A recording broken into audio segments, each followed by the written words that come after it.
Alright guys, so in this video I'm going to give you something that you cannot find like anywhere else on YouTube, on internet. I'm going to give you trading stories, real stories of deals that I put myself together, how it went good, how it went bad, what I had to do to save those deals and so on. And I think this is like war stories, but from commodity traders, you know, physical commodity traders, people that really put the good inside containers, train, trucks, on vessel, ship it somewhere else in the world and hope to make a few bucks out of it. So I've selected 3 stories in my past. And also, you know what, when I was thinking about what I wanted to tell you about is like, this is what commodity traders trade when they are like in conferences, in the shows and so on, and they see other commodity traders, they see other competitors. There's something like that always happens, is like down the line, you go out, have a drink with them and so on, because, you know, even though they are the competition, it's always, you know, fun to speak with the competition because they are probably the only guy that really understand what you live. And then down the line, around few beers, people trade stories, you know. And top stories, usually the funny stories, and this is why you can really learn what it means to be a commodity trader. This is also when you learn that you are not completely crazy. What you live is, you are not the only one that live this other guy that do the same stuff as you. And this is basically the best part of the job, is that when you trade the stories with other people, even though you shouldn't. And also, about that, when you speak with your competition, especially when it's quite informal, there is something that I've noticed, like the young guys, they are extremely afraid of speaking about anything that they do, because they are like, obviously this is a competition, you don't want to give them information. But the reality is like, the trick is to tell stories, to give information, but to expect to get better information. The game, within the game with your competition, is to be close to them, and usually your competition, they are your friend, man. Let's be honest, because they're your friend, because they are roughly the same age as you, they do the same stuff, so down the line you become friends. But anyway, so yeah, the trick of the game, within the game, when you speak with the competition, is to give information that are less value of the information that you get from them. That's really important. Alright, so let's jump inside the stories. So the first trade that I want to speak about is like one of my very first trade. I would say it's maybe my top, or one of the first 5th trade that I've concluded. I don't remember now because it's so long a time ago, but I think it was one of the very first. And I'm very proud of this trade. Honestly, I'm very, very proud, because I had to fight so much to make it happen. I had to fight so much. So first of all, the buyer was a yogurt factory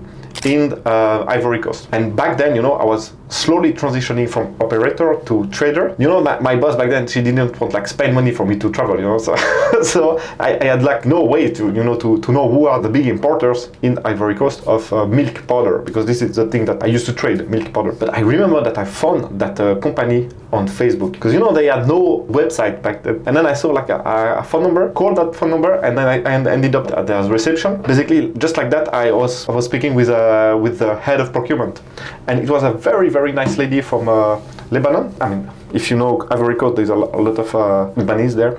Anyway, and over time with that lady, I built up a genuine good relationship, just by calling her often, sending information about the market and so on. It took me maybe like, I don't know, 3 months, you know, to really get it going. And there's one thing that I could have closed the deal quite fast with them actually, but my boss was like, look, Damien, one rule, you can close deal, but the first deal must be with prepayment. That's it. We must have a prepayment. And obviously the lady at the procurement said, look, we can't accept prepayment. We don't know you. We don't do that. Yeah. So we have a credit insurance on us. So we pay 60 days after arrival of the product. That's it. Anyway, she was a really nice lady. So I kept speaking to her, sending her information about the market and so on, what we can do, what our price is, blah, blah, blah. And one day she said, like, look, Damien, maybe I can do for once a small container with a prepayment. So if after that you assure me that you can give me credit, and I was like, yeah, this is our internal policy, no problem. But she said that she wanted to have like a sample, at 25 kg sample. I went to see my boss and I said, look, we have this yogurt manufacturer in Ivory Coast. They want a sample of 25. She said, no, Damien,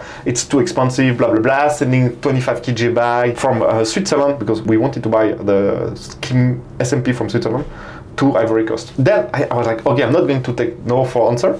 So then I put a little plan together, and I went again to see my boss and said, look, Vanessa, so this is it, man, how do you want me to close deal if you don't want to invest in sending samples, blah, blah, blah, blah, blah, blah, blah, blah. And after that, she said, all right, Damien, okay, but you need to know that also going to be a massive pain in the ass for the supplier to send this 25 kg bag. So you need to understand that for me, it's going to count. I will have to ask a favor of the supplier to organize the shipment. And back then, I didn't really understand what she meant by that. But now that I'm doing it, I completely understand. It's like for her asking a favor to send this 25 kg bag without being sure that we are going to close the deal afterward. Let's be honest, it was a big ask. But anyway, she did that. We sent the sample, and then like 2-3 months after, keeping following up and so on. And then we made the deal. So we basically like send 1 container of skim milk powder from Switzerland to Ivory Coast. And so yeah, the deal is like, I think it's 1 truck from the factory, so dairy factory, to a train, if I remember well, then the train to Rotterdam, and then in Rotterdam, shipping to Abidjan, Ivory Coast. Yeah, so this is a complete incredible deal for a lot of reasons. First of all, I've never seen the buyer, and they did a prepayment for us, even though they kept saying that they want credit, they want 60 days after our payment term, but they did the prepayment. So everything is possible. So, but I was so proud of that deal, because I think this is the only deal in my career that not only, but this is one of the few deals in my career that I've concluded without like seeing the person face to face. And yes, so this is me after that first shipment at the factory with the bags behind me. So I think this deal really unlocked a lot of things for myself actually, because I think then my boss saw that, all right, when Damien says that he has a deal, it's a real deal, blah blah blah, we can invest more in him so we can travel and so on. So yeah, man, I mean this deal, like, I think unlocked a lot of things on my side. And by the way, another thing that went on my favor at the time I didn't know is like this yogurt factory was under immense pressure. They were like losing money, or I don't know what happened exactly, but their credit insurance was going down and down and down. So maybe they had like, I don't know, 2 million of credit insurance, but now they had only 100k or something like this. So this is also why the procurement officer, she could make this prepayment. I mean, she saw that the credit rating was keep going down, and that she was there was also a little bit of that. I think this is why she was able to do that and to conclude the deal. So I mean, obviously I got lucky, but man, I worked. All right, so story number 2. So this story is about like a big. So this was with one of my clients in Senegal. So I really like that client. He bought the first fat-filled milk powder cargo from me, and then over the 2 years, I think, or maybe 2 years, he just kept buying more, kept increasing his volume and his place in the market. And I was his solo supplier. So I met him a bunch. I knew him quite well. I knew his family and so on. Yeah, but that was really a good client that we grew together. And one day, to that day, I don't know what happened. He just stopped paying, man. He just stopped paying. Obviously, we had credit insurance on him, so we had to, I mean, there was a lot of back and forth. He was saying that he was sick, but I mean, big stories, but I still don't know what is going on with that. But anyway, we had to use the credit insurance to pay for the product that was shipped to him and that was not paid. So we used the credit insurance, but obviously I'm a trader, you know. Back then I didn't really look. When you have a risk profile, like in any company, there is always like anybody that is in a trading position know that there is a lot of way to with the risk profile of the company, whatever it is. There is a lot of way to do things that by the rules of the company, within the boundaries of the company risk profile, but by the rule it's okay, but what you are doing is completely not okay. And basically this is exactly what I did. Oh my god. So the thing is, I was allowed to sell to that client up to his credit risk. All right, so let's say that I can only sell to him like 250k of product, 250k. The rule with the credit insurance is like, they will take in account everything which is within the income terms of the sales. So meaning we sell to that guy Sif, Dakar, Senegal. The credit insurance will cover your cargo after the cargo has been put it on the vessel. What I did is like, because I know that guy very well, I've maximized obviously the credit insurance, everything that we can sell to him to the maximum. I think we are just a little bit above, but yeah, my boss was okay with that. But then I already had another cargo that was waiting to load. I was just waiting for him to pay one cargo, so then I can load the other one. So in reality, I had way more exposure to that guy as term of risk, because there was another cargo that was waiting to load. And yeah, man, that was very complex, because obviously at the time the price went down. So the cargo, we took a massive loss.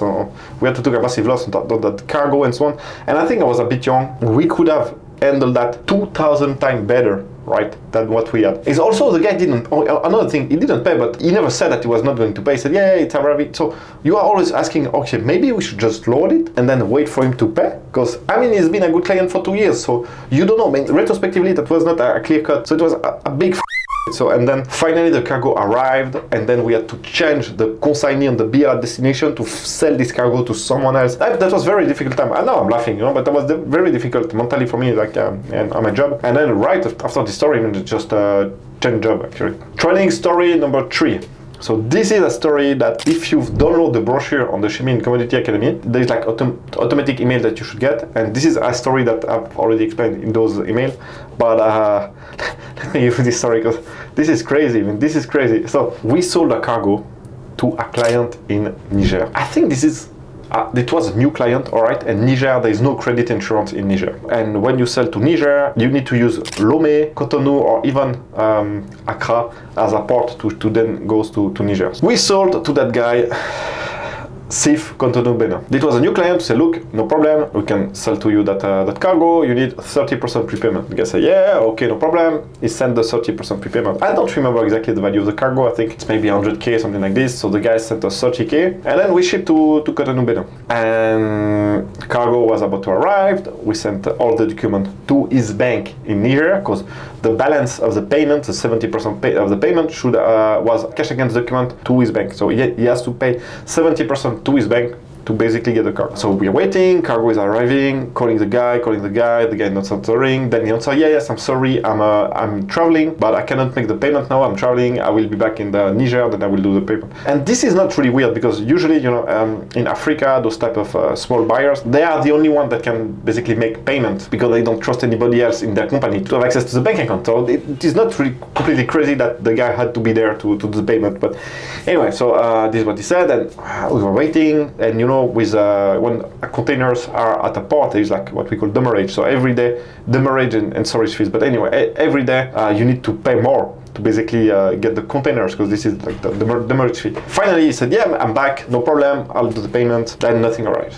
Next day, nothing arrived. And then I understood the full story. I kept calling him until he answered, and then I understood the full story. So that dude, but listen to this one. He basically didn't have the money. So what he was hoping was that doing the prepayment, sending the document at his bank, so then he can pressure his bank to lend him the money to buy the 70%. So I was like, all right, we are I was like, no, don't worry, it will work. The risk committee, or I don't know, the credit committee needs to speak about my case next week. I will get the money, blah, blah, blah. So in the meantime, what I did, I called that bank, that specific bank in Niger, like 2,000 times. And I spoke with the relationship manager there, the guy in charge of the credit there. I spoke with everybody in that bank, like harassing them on the phone to understand exactly what was going on with that guy. And you know what? Even though bankers shouldn't like give information about the client, man, when you call a lot and you are very persuasive, they give you a lot of information.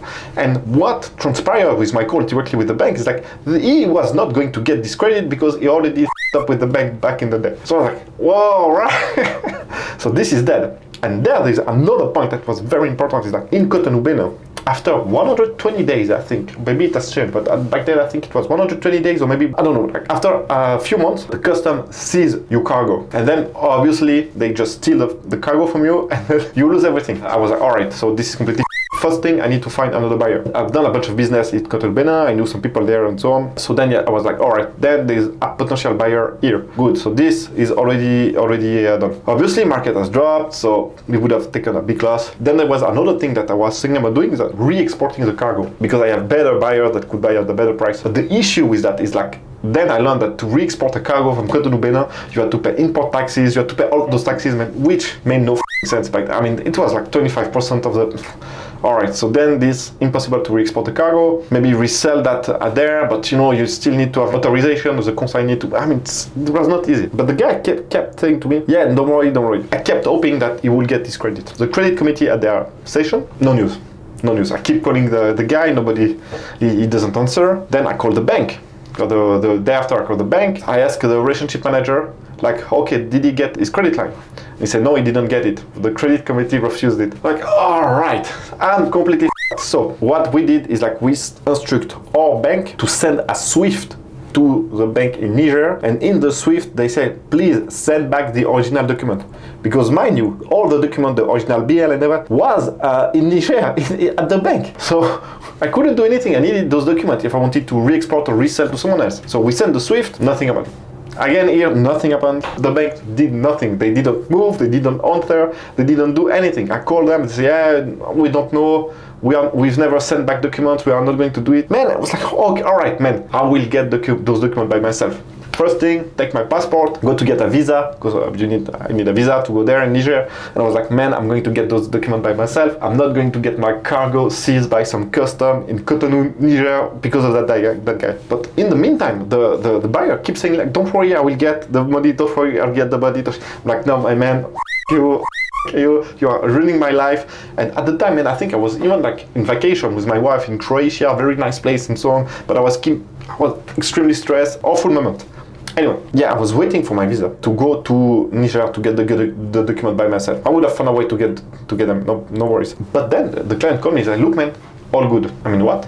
Yeah, I had a conversation with the CEO of the bank. He will approve the credit himself. It's all good. I've got the document. And I was like, what? You've got the document? How is that possible? Yeah, I have them, no problem, don't worry. Call the bank, call the relationship manager, say, yes, he took the document. We gave him the credit that he wanted. Like, all right.